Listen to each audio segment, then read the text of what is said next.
It's estimated that over 1,000 children die every day from malaria in Africa, and there are fears that the death rate could rise.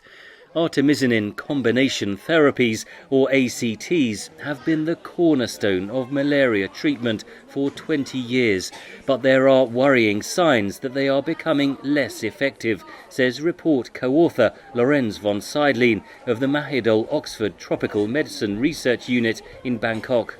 We have increasing reports from Eastern Africa saying that they have documented resistance against the first-line treatments against malaria. Artemisinin-resistant mutations have been detected in more than 10% of malaria cases in Ethiopia, Eritrea, Rwanda, Uganda and Tanzania. Before artemisinin, chloroquine was the most widely used medicine to treat malaria. The report authors note that in the 1990s and early 2000s, signs that the malaria parasite was developing resistance to chloroquine were widely ignored. When the chloroquine resistance slowly sneaked into Africa, there was a whole wave of childhood mortality followed by it. So really a large number of children, probably in the millions, died because chloroquine didn't work as well as it used to do. And now we see these first signs that something similar is happening with the ACTs. And that is, of course, very worrying.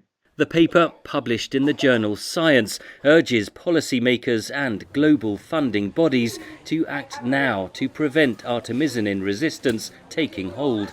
Their recommendations include combining artemisinin drugs with other medicines in so-called triple artemisinin combination therapies, the rollout of new, more effective insecticides and mosquito nets, better training of community health workers, the rapid deployment of new malaria vaccines and better monitoring. Von Seidlin says many of these methods have been used to halt the spread of artemisinin resistance in Southeast Asia over the past decade. Ultimately, there was an understanding that this could be a major health emergency globally.